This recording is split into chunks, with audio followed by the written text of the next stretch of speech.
quand on a fermé, on a reçu même un mail d'une cliente qui nous disait si tout le monde avait fait ce que vous aviez fait déjà avant, il y aurait peut-être eu moins de problèmes. Ouais, bon bah... Pas ça, tu te dis bon. C'est rassurant, c'est rassurant de voir effectivement ça fait des bons points pour nous, ça montre qu'on est impliqué et qu'on sait ce qu'on fait, quoi. Bienvenue sur Demain Demain, le podcast de Flexi. Demain Demain, c'est le podcast inspirant sur l'art de modeler sa réussite.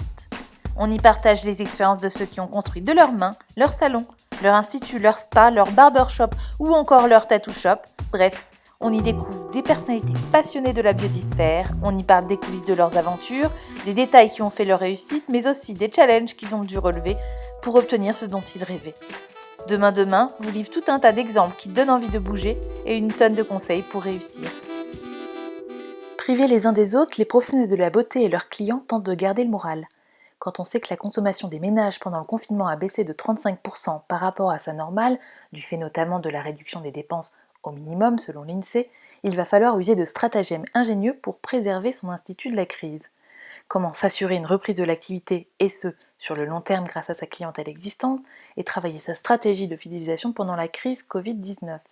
Préparer le temps d'après de cette crise sanitaire, c'est renforcer le lien intimiste noué avec ses clients et jouer de la proximité malgré l'éloignement.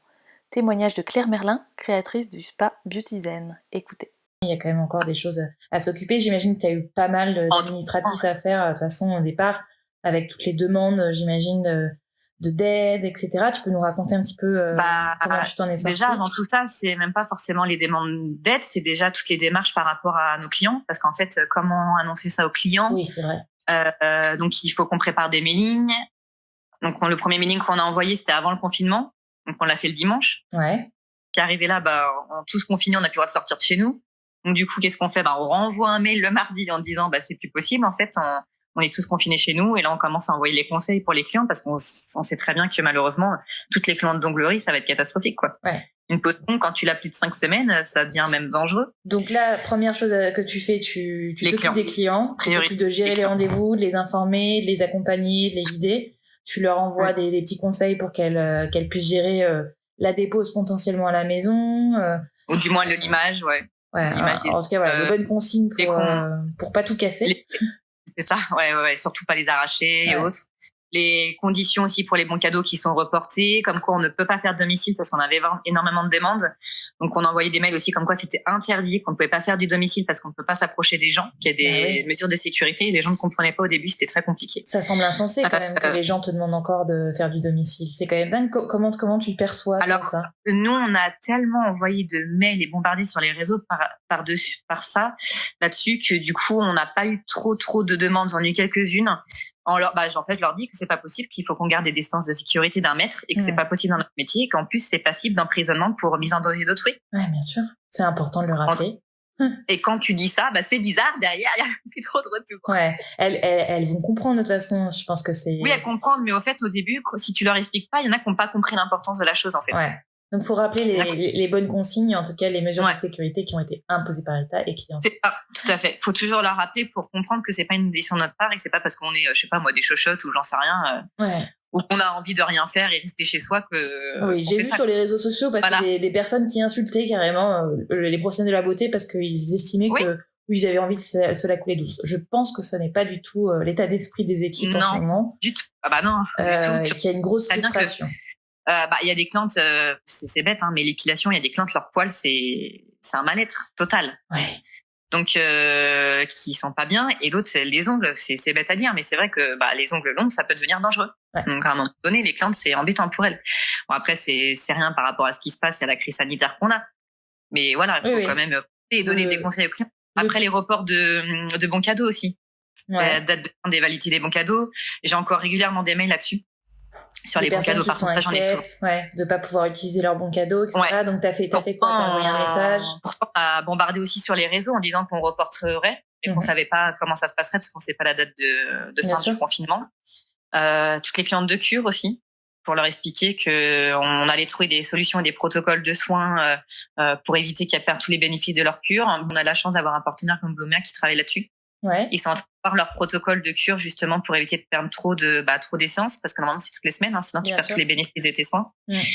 Ils avaient prévu des protocoles, mais c'était pour 1 mois et demi d'arrêt. Là, si ça dure plus longtemps, je sais pas si leurs protocoles vont être maintenus ou pas. Il faudra voir avec eux par la suite. Affaire à suivre.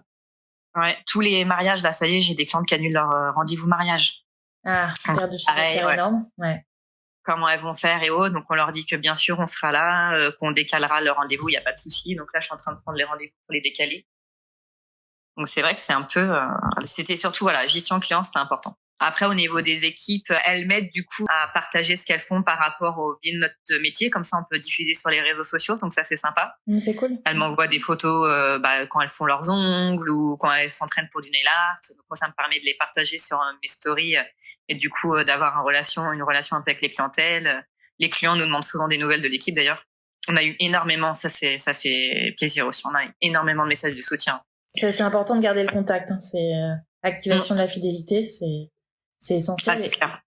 Régulièrement, on a des messages de soutien. C'est vrai que c'est quand même agréable parce qu'on se dit, oh là là, on n'est que leur esthéticienne, j'ai envie de te dire. Hein, oui, de relation, une certaine proximité, intimité, donc c'est important. Ouais, c'est clair. Donc c'est clair. On a les habitués. Je pense quand ils voient que leur esthéticienne, l'endroit où elles vont, ils sont sérieux, je pense qu'elles n'auront pas peur de revenir nous voir. Après, il y a forcément des gens qui vont avoir peur parce que dans leur entourage, il y a eu des problèmes, malheureusement. Ouais. Mais je pense que dans la majorité, nous, on a eu des messages comme quoi, en fait, on avait déjà mis en place des mesures de prévention bien avant tout ça et les clientes, elles étaient déjà rassurées de venir, en fait. Quand on a fermé, on a reçu même un mail d'une cliente qui nous disait si tout le monde avait fait ce que vous aviez fait déjà avant, il y aurait peut-être eu moins de problèmes. Ouais, bon bah...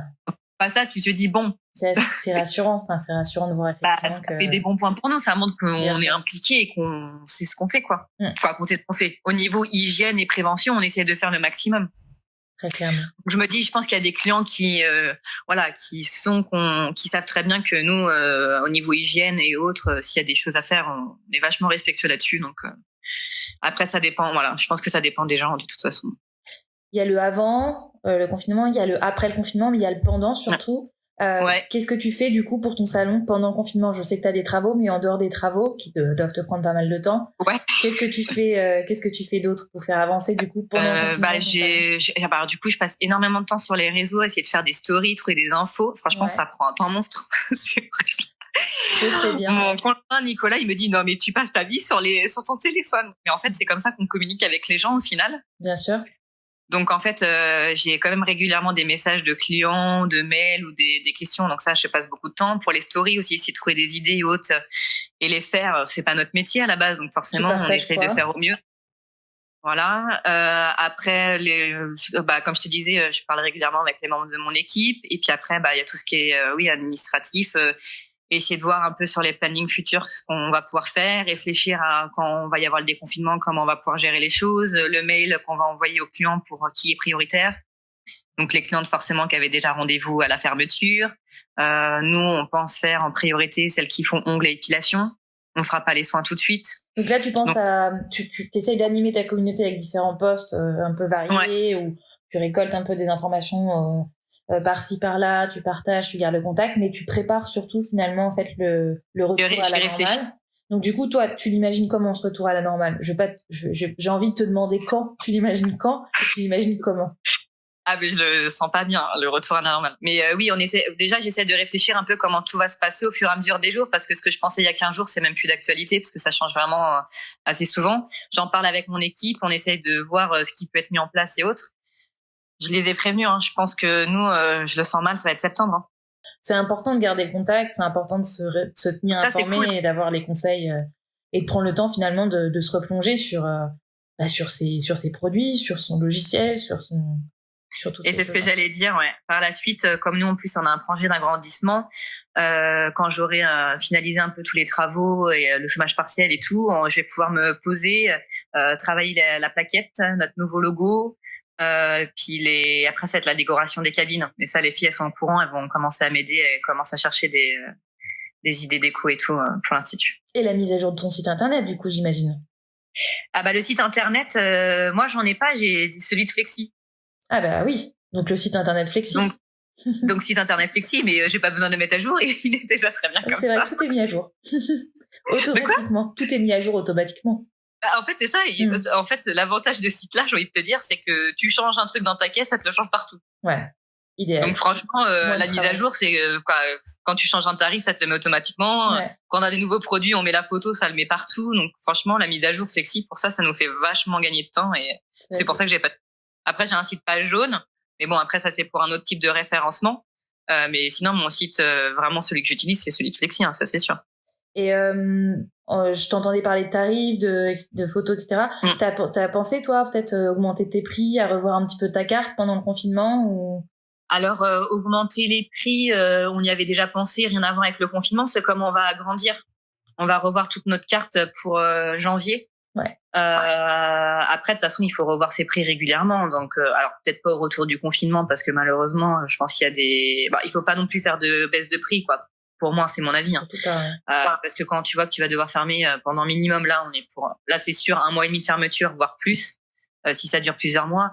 Faire des offres promotionnelles alors qu'on n'a pas eu d'entrée de chiffre d'affaires, moi c'est pas du tout mon point de vue. Hein. Je compte pas faire de remise malheureusement pour nos clients, mais à un moment donné, il va falloir qu'on vive nous aussi, que l'entreprise vive aussi, donc ça va pas être possible. Je pense qu'il y a beaucoup de clients d'ailleurs qui l'ont compris. Hein. Nous, on a des messages de clients qui disent dès qu'on va réouvrir, j'ai une cliente qui m'a même dit je garde mes sous pour vous pour la réouverture. Merci. Il y a beaucoup de clients qui nous disent dès vous allez réouvrir, on va venir vous voir pour vous aider. Et en fait, il faut faire comprendre aux gens que malheureusement, s'ils veulent nous aider, le soutien, c'est ça en fait, c'est qu'on fasse pas de prix, qu'ils viennent nous voir parce que c'est compliqué. Donc augmentation des prix, je pense pas que ça soit une bonne idée non plus de la faire après le déconfinement parce que malheureusement, il y a beaucoup de gens qui n'ont pas eu leur salaire complet non plus. Hein. Ouais. Bon, après, il y a eu potentiellement peut-être un peu moins de dépenses, etc. Après, c'est un choix. Hein. Ça, c'est clair. Aussi que vous avez une perte de salaire de chiffre d'affaires qui est extrêmement importante là pendant ces mois. Hein. On va voir combien de temps. Donc, ça paraîtrait aussi légitime que vous repreniez un petit peu un peu de chiffres en augmentant, même si c'est pas une augmentation considérable. Un peu. Peut-être si après l'augmentation, pourquoi pas au 1er décembre, parce que c'est juste avant les bons cadeaux et que la plupart des bons cadeaux, on les fait sur l'année suivante. Mais vraiment à l'ouverture, moi personnellement, je pense pas la faire à ce moment-là. D'accord, ouais. Et donc du coup, on pronostique un déconfinement pour en tout cas votre secteur en septembre. Moi je le sens pas. Tu penses que ça va être septembre. Comment tu penses que ça va se passer? Tu penses que là, j'entendais que tu me disais qu'il y avait des clients qui avaient hâte et qui vous faisaient pleinement confiance. Tu penses que ça va être là, après, on ne saura pas, mais de toute façon, comme je pense, vu comment c'est parti, on sera sûrement les derniers à réouvrir, vu qu'on a un métier de contact. Donc, les gens seront déjà sortis avant de venir nous voir pour voir d'autres commerces et reprendre le travail. Donc, je pense que nous, quand on va réouvrir, les gens auront moins peur. Ouais. Parce que s'ils ouvrent les métiers de contact, normalement, ça paraît logique que la maladie, elle est bien éradiquée, normalement. Donc, je pense si en plus, avec toutes les mesures de prévention et précautions qu'on va prendre, je pense qu'il n'y aura pas de soucis quand on va réouvrir. Hein. Je pense que les gens vont justement être impatients, surtout si on rouvre malheureusement, j'espère pas, mais en septembre. On va devoir élargir nos horaires. Je pense qu'on va faire du 7h, 21h30. Ouais. Pour faire des plannings un petit peu en différé, c'est ça? Enfin, en décalé. C'est ça. Oui, pour décaler un minimum, quoi. Parce que nous, on ouvre déjà de 9h à 19h30 toute la semaine et 21h le vendredi. Ouais. Mais là, après, à part, on va pas non plus ouvrir à 6h du matin, mais je me dis 7h, 21h30, ça peut être envisageable. Moi, au pire, je viendrai le dimanche. Ouais. Comme ça, je viens pas le reste de la semaine, je fais la journée du dimanche. Et puis après, ça va être compliqué pour nous à gérer, mais il va falloir qu'on trouve des solutions. Là. Ouais. Et il y a plein de choses qui nous passent par la tête, mais on a plein de questions, on a plein d'idées, mais on n'a aucune solution à l'heure actuelle parce que il y a rien qui est fixé en fait. Ouais. C'est compliqué. On avance un peu au jour le jour et on doit composer avec ça. Qu'est-ce que tu retiens jusque-là du confinement? Je me dis déjà, on a la chance pour une partie, du moins pour mon équipe et mes proches, on n'est pas malade. Après, malheureusement, c'est quand même grave ce qui se passe, hein, donc ça faut pas l'oublier. Hein. Nous, quand on va bien, on oublie ce qui se passe vraiment à côté. Mais quand on voit tout le travail que font le corps médical et que tout qui continue même à travailler pour que nous on puisse s'alimenter, hein, c'est vrai qu'il faut le dire, c'est quand même important à pas oublier tout ça. Après, c'est ça, on revit. Après, pour ceux qui sortent pas de chez eux, on prend du temps pour soi. C'est notre manière de vivre, hein, clairement. Ouais. Tout est repensé, quoi. ça va complètement la nature changer. reprend le dessus. Il y a tellement de choses. Après, je me dis, c'est catastrophique ce qui se passe, mais c'est vrai que pour tout ce qui est nature, c'est un bon point, quoi. Ouais. En fait, il faut voir le bon côté des choses, parce que sinon, on n'en finira pas, quoi. Et si je me reste à me dire que c'est pas possible, je vais être fermée pendant 6 mois, qu'est-ce qu'on va faire? C'est pas possible. Faut essayer de repenser. Il y a beaucoup de métiers qui revoient leur façon de travailler. Alors nous, on a un métier de contact, c'est un peu compliqué, mais il y en a plein qui trouvent d'autres solutions pour continuer à exercer. Donc tout le monde réapprend à travailler, en fait. Et ça, c'est un point hyper important. Mais finalement, tu dis que vous revoyez peut-être un petit peu moins votre façon de travailler, mais pas tant que ça, finalement. Il y en a quand même pas mal qui se sont justement mis à la vente en ligne. Ça aurait été une façon, finalement, ce confinement, en tout cas, cette crise sanitaire, de revoir et de repenser un petit peu les méthodes de consommation. Comme le fait de savoir que mine de rien, les réseaux sociaux, c'est vachement important. La communication avec nos clients par les réseaux. En effet, la vente en ligne, c'est un moyen de continuer à travailler. En esthétique, c'est un peu ambigu, mais il y en a, je sais, qui le pratiquent, et en effet, c'est une bonne chose, mais c'est toute une manière de retravailler. Ouais. Il faut pas qu'ils te contactent, donc ça veut dire que c'est toute une organisation envoyée par la poste. On peut livrer, mais en respectant des mesures d'hygiène et de distance de sécurité. Ouais, mais en plus, c'est un ressort. Finalement, c'est quand même intéressant parce que ça vous permet de continuer à quand même, garder, pour celles qui n'ont pas des grosses aides ou des choses comme ça, d'aide, elles peuvent continuer à générer un petit peu de chiffre d'affaires et puis surtout entretenir cette relation qu'elles ont avec leurs clientes qui sont très en demande, si je me trompe pas. Tout à fait. On reçoit régulièrement des messages, en plus d'avoir des conseils pour comment faire pour les ongles et autres, mais mince, j'ai plus de crème, comment je peux faire? Alors t'es embêté, tu te dis mince, elles vont aller acheter leur crème au supermarché qui est pas forcément bien adaptée, elles vont pas savoir laquelle prendre non plus, donc si c'est pour qu'elles mettent n'importe quoi sur leur peau, alors que nous on travaille en amont pour justement réguler la peau, résoudre leurs problèmes de peau. Si arrivé là derrière, malheureusement elles savent pas quoi faire parce qu'elles ont pas nos conseils et qu'elles font n'importe quoi, c'est dommage, quoi. T'as eu beaucoup de commandes, ça représente quoi à peu près pour toi les ventes en ligne pendant le confinement? Alors je sais pas, parce que nous dès le confinement on a dit clairement que du coup pour l'instant on était fermés et qu'il y avait rien. Donc forcément on a coupé court à ça directement. Mais je sais que j'ai des consoeurs qui font de la vente en ligne mais parce que dans leurs instituts la vente est une priorité en fait. Ouais. Donc en fait on peut pas se déplacer comme on peut l'entendre pour 3 crèmes. Ouais. En journée, elles font peut-être 1 000 €. D'accord, oui, Mais parce que c'est des grosses structures comme la mienne. Ouais. Après, il y a des indépendantes qui travaillent seules aussi. Je suis sûre qu'elles peuvent faire au moins 300 € ou 500 € sur une journée. Après, bien sûr, si on commence à faire ça, faut s'organiser. Il faut sortir qu'une fois par semaine. Faut pas s'amuser à aller tous les jours à l'institut pour juste vendre un pot de crème, quoi. Bien sûr. Tu fais ça sur une journée, t'y vas parce que t'as beaucoup de commandes. Si t'as que 2 commandes, tant pis, c'est reporté à la semaine suivante. À un moment donné, il faut être aussi un peu logique dans ce qu'on fait dans le confinement, quoi. Oui, il faut bien communiquer, puis informer les clients, effectivement, de l'organisation qui est mise en place, fonction des règles sanitaires à respecter, parce que même si on met en place un système pour les accompagner, les aider, leur permettre quand même d'acheter leurs produits préférés. De toute façon, sinon elles se déplacent pour aller dans les grandes surfaces acheter leurs crèmes, ou elles font appel à Amazon à des ventes de sites en ligne. Donc d'un autre côté, il y a quand même un déplacement à un moment donné. Oui, donc l'un dans l'autre. Moi après, je me dis, en tant que professionnel de l'esthétique, on a des bases sur tout ce qui est hygiène et salubrité. Donc je me dis, d'un autre côté, pourquoi nous, on n'irait pas plutôt leur livrer leurs cosmétiques, qu'elles se déplacent dans un supermarché où il y a plein de monde, où les règles ne sont pas forcément respectées par tout le monde. Ouais. Oui, ça semble assez... Après, ça, c'est mon point de vue à moi, mais... Ouais. Reste à ce que, effectivement, toutes les structures et les règles soient bien respectées et que effectivement, les lignes directrices soient claires. C'est ça. Après, pareil, là, il y a beaucoup de sites qui ouvrent pour faire... mais ça, c'est plutôt commerce en général, où même les villes et les mairies organisent ça. C'est des achats des bons d'achat à acheter sur des sites de la ville pour aider la trésorerie des commerces pendant les fermetures qui pourront consommer après. Alors, pour tous ceux qui ont Flexi, qui ont la vente en ligne de bons cadeaux et autres, moi, je sais qu'elle continue à marcher. J'en ai vendu un peu. Là, j'ai fait de la publicité il y a pas longtemps dessus en disant n'oubliez pas les bons cadeaux pour les anniversaires et autres. Pas besoin de se déplacer. En plus, vous pouvez l'envoyer par mail et tout. Donc, depuis, j'en ai revendu encore. Donc, c'est vrai que ça aide. Je pense que dans les prochains jours, je vais faire aussi une annonce en disant que pour les personnes qui veulent nous aider financièrement, s'ils peuvent acheter des bons cadeaux, qu'on déduira de leurs prestations à la réouverture. D'accord. Je pensais quelque chose comme ça. J'avais pensé à ça parce que ça nous permet de faire la trésorerie. Puis après, quand la cliente elle viendra, au moins elle sait que de toute façon la prestation elle va la faire, donc elle sera déjà payée. Mais au moins ça nous aide nous pendant le confinement. Finalement, c'est les sous qu'ils mettent chaque mois normalement dans leur prestation qui commencent à anticiper. Hein. Puis vous assurez comme ça de les avoir chez vous. Aussi, oui, c'est sûr. Puis après, si elles ont payé leurs prestations, c'est aussi une sûreté dans le sens où nous, on va les mettre aussi dans les clientes prioritaires pour leur rendez-vous. Bien sûr. Malin. Donc, on a fait ça pour les sourcils. On a dit aux clients de faire un challenge. Alors, c'est ce que je fais aussi. Hein. On laisse pousser nos sourcils. Oui. J'ai vu ça sur les réseaux sociaux. Elles ont toujours la bonne excuse de dire non, je peux pas, je travaille, je sors, j'ai des événements. Là, on est confinés, donc normalement, elles ne devraient pas trop avoir le problème. Donc, on montre l'exemple. Nous aussi, dans l'équipe, on est, je dirais peut-être la moitié à faire laisser pousser nos sourcils.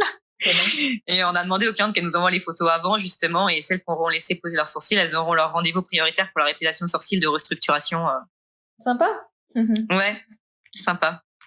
Donc voilà, on essaie de trouver des petites idées comme ça. Mais après, il faut, de toute façon, il faut positiver, donc il faut voir le bon côté des choses, quoi. Prendre du temps pour soi, revivre et malheureusement, rester chez soi, quoi, pour le coup. C'était le bon mot de la fin, en tout cas, c'est cool. Oui, ouais, voilà, c'est ça.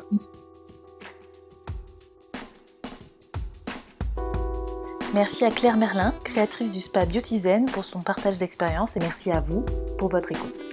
Vous avez aimé cet épisode ? Likez, commentez et partagez. Ça ne prend que 2 secondes et pourtant c'est un coup de pouce essentiel pour nous aider à nous développer et à continuer à faire connaître les aventures des entrepreneurs de la beauté.